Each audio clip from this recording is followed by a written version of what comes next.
A crispy golden Milanesa of chicken with a creamy avocado tomatillo salsa and pickled manzanos and onions. One of the best things I know how to make.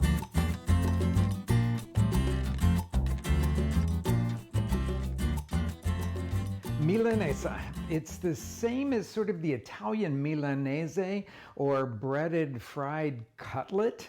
And it is so common in Mexico that you can't go into a torta place, the Mexican sandwich places, without seeing it on the menu. And it's one of my absolute favorite things. It's really straightforward to make. You may have made it before because it's a 3-step breading process. But let's talk about what you'll find in the Mexican groceries first. So you can buy it already breaded, and that's one of the things that I have right in front of me here. So this is breaded with very fine breadcrumbs, and it's beef Milanesa. I guess that's sort of like a takeoff on veal Milanesa, but this is the kind of meat that you would make it with. Now, if you go to your regular grocery store to buy the meat for it, you'll probably find it called something like a sandwich steak or a breakfast steak, and it's usually cut from the round. So it may tell you that all on the package, but it's very thinly sliced like that. You can see how thin that is. And then this is 3-step breaded, but with very, very fine breadcrumbs. That's what I'm gonna sort of go away from because I like the coarser ones and I think it gives you better texture.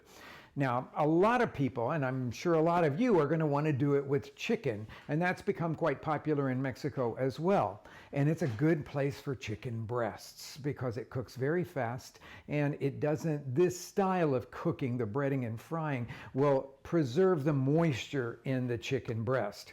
But here's where I want to take you next because I love this. To do a fish Milanesa. So I've got 2 different things here. This is skate wing, and it's very abundant in the waters of New England, and you will maybe see it sometimes in your fishmongers. This is a skate wing that's cut off of the cartilage, but you can see already the perfect thickness for all of this. This is tilapia. Now, I don't typically like tilapia very much because it doesn't have enough texture and flavor for me, but as a Milanesa fish, it is so good. So it's abundant, it's easy to find, and it's inexpensive. So you might want to think about making a tilapia Milanesa. So whether you're going to go super traditional with the thin cut beef or even buy it already breaded at your Mexican grocery store, whether you're going to do the chicken breast version of it or whether you're going to do the fish version of it, it's all the same process. So what I'm going to do is to take you through now how you would do this with chicken, because my guess is a lot of you are going to want to do this with chicken. So you have to choose about 1.5 pounds of chicken and either choose 4 breasts that equal, these are boneless, skinless, 4 breasts that equal 1.5 pounds or 2 breasts. Now I've got both of them here, so let's go down and look at it. These are much smaller, and this one is really large. This is like a 3/4 pound one. If you get the really large breasts, that you have to know how to work with it, okay? So that's what I'm going to show you. Those we would just pound out to the right size.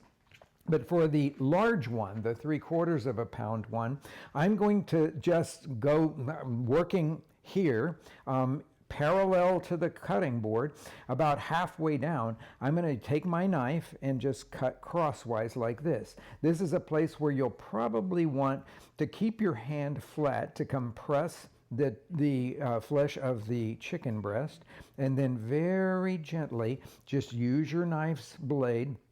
I like to kind of open it up like that and see where I'm going so that I can make my next cut just like that. You'll notice a lot of the butchers will use this technique of compressing to keep it very tight so that you can really work the knife blade through it in a really nice way. So this would be sort of butterflied, but we want to take the 2 sides apart like that, 2 even pieces. And the next thing that we're going to do is to pound here. So the meat that is cut thin, you wouldn't have to pound, but the chicken we will have to pound. The fish you wouldn't have to pound at all because it would just break up. It's a much more tender texture to it. And so I'm working here on an easy to clean, flexible cutting board on my other wooden cutting board. You'll always want to put a piece of damp paper towel underneath to keep that from sliding around. Then cut, I like to use like a heavy freezer bag for this. You could do it with lightweight plastic wrap, but it's going to be a lot harder to work with. Then you just put it over the top of that. And then with something heavy, you are going to pound it out. So that something heavy could be a back of a pot. If you have a heavy saucepan, that will work. Probably some of you have those mallets, but most of the mallets that they sell in grocery stores especially, have the teeth on them to tenderize things, and that's not what I'm looking for here. I'm just wanting to flatten all of this out.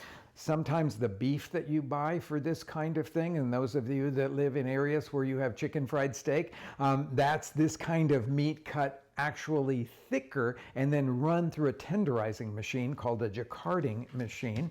But we're not looking right now with this meat, this chicken, to do any tenderizing. It doesn't need tenderizing. So I'm going to use this really wonderful brass pounder. This was a present to me from my wife that when she came back from a culinary trip to Greece, and it's one of my most prized possessions. I love it because it's heavy. It takes all the work out of it. But again, the back of a pot would do it, and we've certainly used those before as well.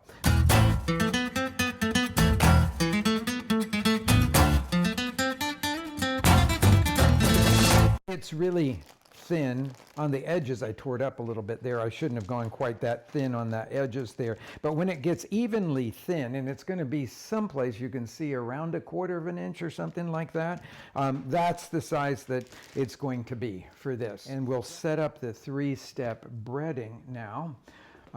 That, of course, needs to go over to the sink to be washed.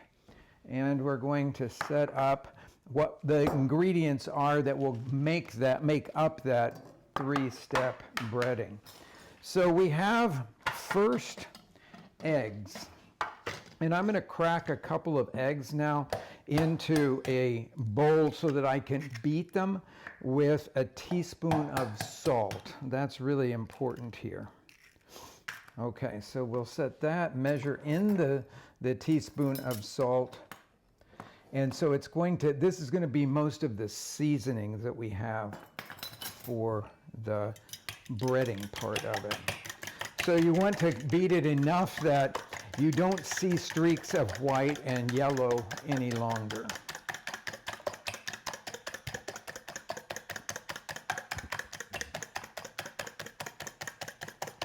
Now you'll need to have something sort of wide that you can put the eggs, the flour, and the breadcrumbs in. I'm using 1/4 sheet pans here, but you may need to look around your kitchen and see it could be a wide plate as long as it is deep enough that stuff isn't going to just fly off the edges of it. It could be pie plates, something like that. So spread this all out here. Okay, let's get these in the right order.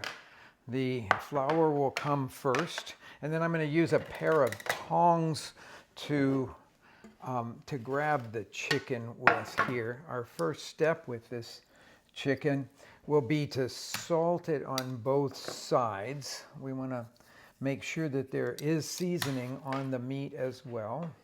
So we'll sprinkle that over the top. Then it will go into the flour.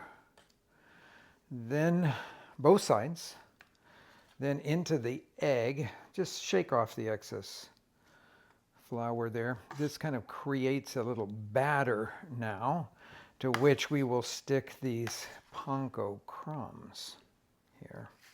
Okay, so this part I will use my hands for. Just pat it nicely into all parts of the chicken breast. And then transfer over to another container here just to, now that can be done well in advance of the time that you're going to be doing the frying here. In fact, a lot of people will tell you you can't hold it from one day to the next, but I can tell you from experience you can hold it from one day to the next. It'll still fry up beautifully crispy. And into the flour. Flip it. Shake off excess flour into the egg. Again, flip, creating your little batter to which the panko will stick. Okay, I'll get this guy flat here. There we go. Okay, now final coating here of the panko on this, and we'll be ready to do the frying.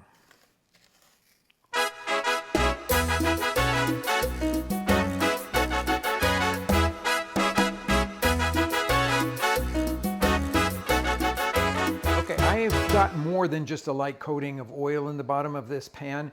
It's almost a ½ an inch deep. It took me about a cup, a little more than a cup, and I'm using this expeller pressed high heat refined safflower oil. I think it works really, really well. Doesn't give you, well, it's refined for high heat for this kind of cooking, but it doesn't give you any leftover residual flavors here. Okay, so I am going to test the oil now. I've been heating my pan for a little bit, so I want to test. You see, it sizzles very nicely.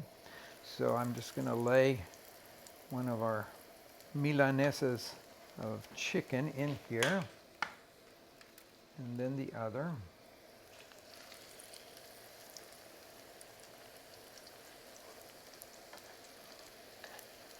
There we go. Okay. Now it'll take about 2 to 3 minutes per side. I'm working over medium-high heat. I want it to brown quickly and nicely, but I don't want it to be underdone on the inside. So I may regulate my heat down just a little bit depending on how fast it browns on this first side.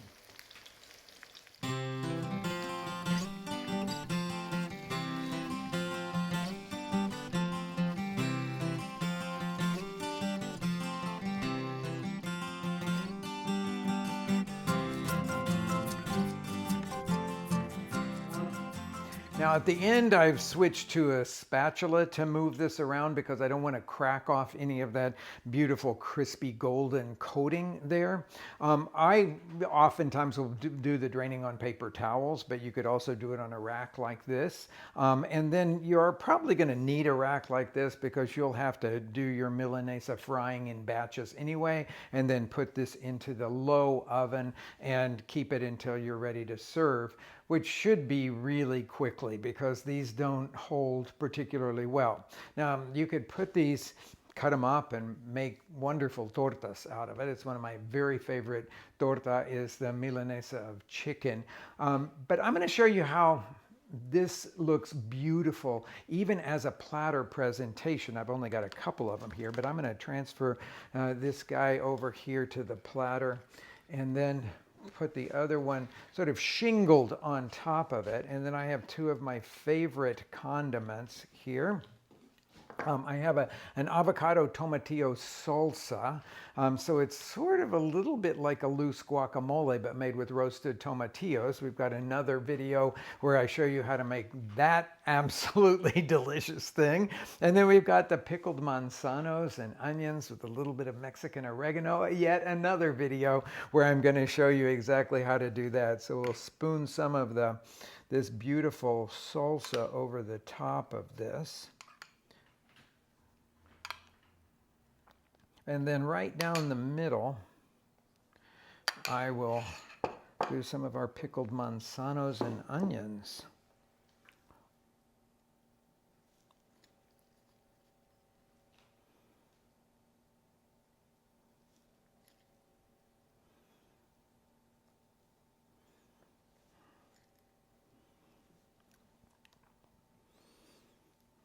And that is a humble dish made absolutely exquisite. Make it. You're going to love it.